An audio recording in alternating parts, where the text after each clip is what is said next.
Oxford High School, Michigan. On a Tuesday afternoon, in a place meant for learning and growth, for lives were cut short. Their names would be remembered with grief and reverence. Madison Baldwin, 17. Tate Meyer, 16. Hannah St. Juliana, 14. Justin Schilling, 17. Each one a vibrant soul with dreams for the future. This is not just a story of a school shooting. It is a story of warnings missed, of cries for help ignored, and of a landmark legal decision that would shake the nation, charging the parents of the shooter with crimes of their own. To understand how the tragedy unfolded, we need to step into the hours before the gunfire began. That morning, November 30th, 2021, snow dusted the streets outside Oxford High. Students shuffled through the entrance in thick coats, their breath visible in the cold air. The cafeteria buzzed with chatter, kids clutching steaming cups of cocoa, while teachers prepared lesson plans for the day. But inside the notebook of one student, Ethan Crumbley, darkness was pouring out. Ethan, 15, sat hunched over his desk, his pencil scratching furiously. His drawings were not doodles. They were warnings. A gun pointed at a bleeding figure, bullets drawn in careful detail. A scribbled phrase, "The thoughts won't stop. Help me." Another, "Blood everywhere." And below, a chilling declaration, "The world is dead." A teacher, alarmed, snatched the page and walked it to administrators. Within minutes, Ethan was escorted to the counselor's office. At 9:30 a.m., an emergency meeting was called. School officials summoned Ethan's parents, James and Jennifer Crumbley. They arrived and were shown the disturbing drawing. On the table, the violent images sat between them, glaring evidence of a child in crisis. Ethan mumbled that it was just for a video game design. His parents nodded, brushing off the alarm. Counselors urged them to take Ethan home for the day, but they refused. They did not tell the school that only 4 days earlier, James had bought Ethan a 9mm SIG Sauer pistol as a Christmas present. They did not mention that Ethan had posted photos of it online, calling it his new beauty. Jennifer's response, cold and dismissive, was that her son would be fine. Ethan was sent back to class. No one checked his backpack. No one knew the gun was already inside it. At 12:51 p.m., the shooting began. Security cameras would later reveal the moment. Ethan stepped out of a bathroom, a black backpack slung behind him. From it, he drew the SIG Sauer handgun. He raised it, steady, and fired. The sound was deafening. Students screamed and sprinted. A wave of panic surged through the hallways. Teachers slammed doors shut, dragging students inside. A science classroom went dark as a teacher shut off the lights and whispered, "Stay down. Stay quiet." 17-year-old Madison Baldwin, an honor student who loved drawing and dreamed of college, was struck by a bullet. Her friends later described her as the glue of their group. That glue was ripped away in seconds. Tate Meyer, 16, a football player known for his leadership and kindness, ran toward the sound of the gunfire. Witnesses believe he tried to stop the gunman. He was shot and killed, his bravery sealing his fate. Later, more than 70,000 people would sign a petition to rename the school stadium after him. Hannah St. Juliana, just 14, filled with energy and laughter, was gunned down. She had joined the volleyball team that fall, full of promise. Her teammates would later line up their shoes in tribute, each with Hannah's initials scrawled on the laces. Justin Schilling, 17, a scholar and athlete, was found in a bathroom, shot in the head. He would hold on until the next day, but his injuries were too severe. His death pushed the community further into grief. Inside classrooms, students cowered under desks. Some texted frantic messages to their parents, "There's a shooter. I love you." One boy whispered into his phone, "Dad, I don't think I'm gonna make it." Across the school, desperate teachers piled chairs and desks against doors. In one classroom, a knock came on the door, "Sheriff's office, it's safe." The students hesitated. One whispered, "He said, bro, that's not the sheriff." They stayed inside, refusing to open. That decision may have saved their lives. Police arrived within minutes.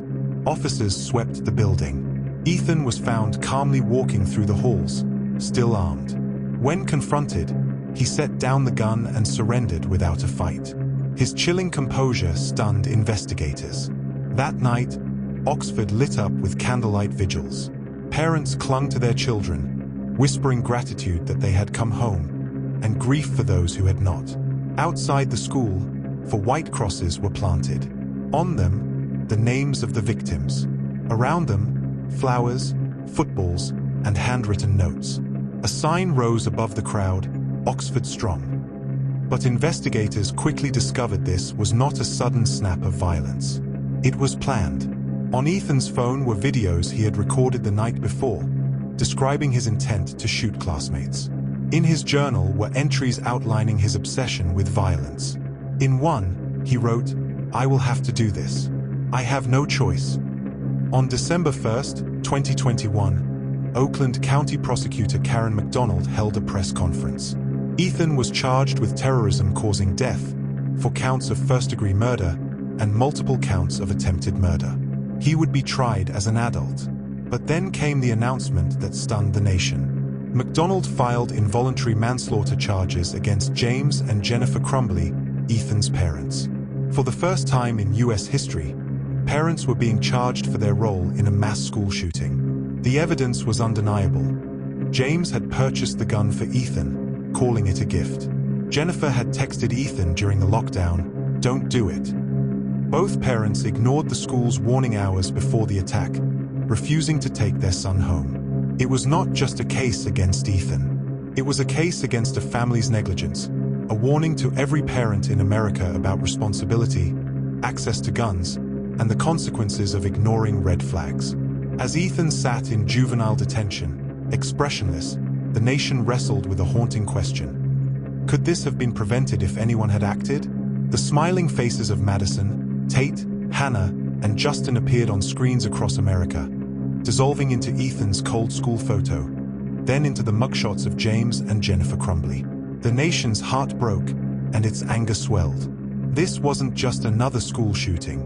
It was the beginning of a legal firestorm that would redefine accountability in America. The world watched as a 15-year-old sat in silence, his head down, his face pale, his body small compared to the crimes he was accused of. Ethan Crumbley entered the courtroom, shackled, his eyes shifting but never meeting those of the parents in the gallery who had lost their children. His presence was chilling, not because of a violent outburst, but because of the emptiness. Investigators had uncovered a journal hidden in his backpack, and inside it was a confession in ink. "I will be the next school shooter," Ethan wrote. He described his obsession with death, his loneliness, and his fantasies of power. He wrote about his parents' indifference. "My parents won't listen to me about needing help. They just want me to get better on my own." In another passage, he spoke of his gun with affection, calling it his beauty. These words became the blueprint of the tragedy that unfolded on November 30th, 2021. Prosecutors read the passages aloud in court, each sentence echoing with pain for the families in attendance. Some parents held photos of their children. Others wiped away tears as the words etched by Ethan's own hand revealed the depth of his darkness. But the courtroom drama was not limited to Ethan alone. The case against his parents, James and Jennifer Crumbley, was perhaps even more explosive.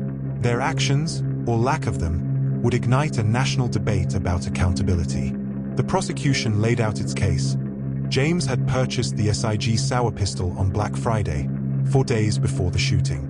Jennifer had posted on social media that it was his new Christmas present. The parents took Ethan to a shooting range that same weekend, posing for smiling photos, the boy cradling the very weapon he would later turn on his classmates. Then came the morning of November 30th.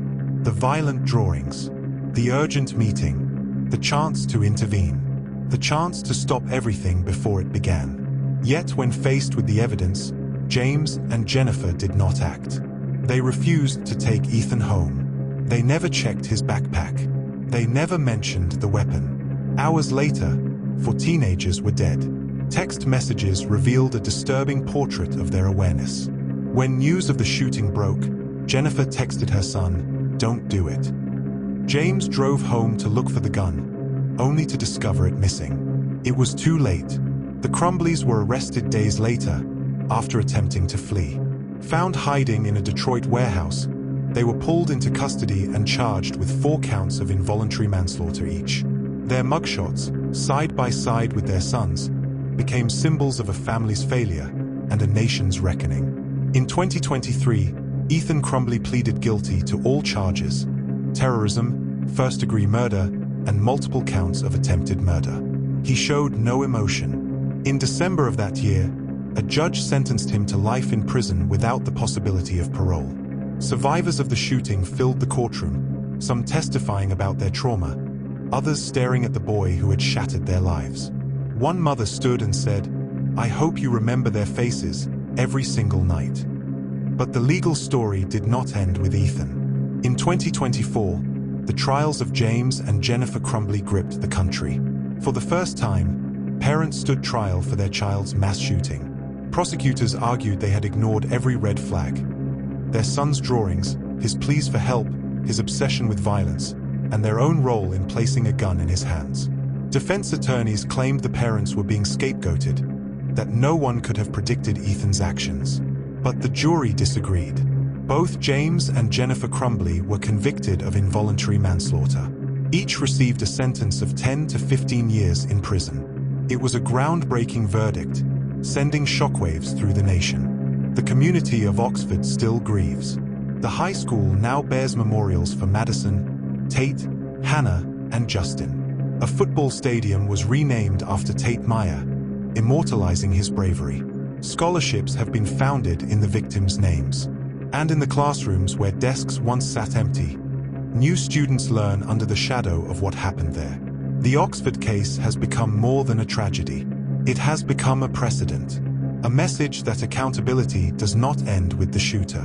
That parents, too, can face justice when negligence turns into bloodshed. It has sparked debates about gun laws, school responsibility, and mental health interventions. And it leaves behind a haunting question: how many other red flags are ignored each day, waiting to turn into headlines? On a cold Michigan night, the memorial outside the high school still glows with candles. A football helmet rests at the base of a cross. Flowers lie beneath the names of children who will never grow old. Parents whisper promises into the wind, that they will fight for change, that their children's deaths will not be in vain. The echoes of that day remain: gunfire in the hallways, screams of terror, texts of goodbye. A community torn apart. A nation forced to confront the cost of inaction. Here at Crimes Uncoded, we are not just telling crime stories. We are breaking down the legal codes that define them. Make sure to subscribe, because next up, the perfect murder and the law that couldn't touch it.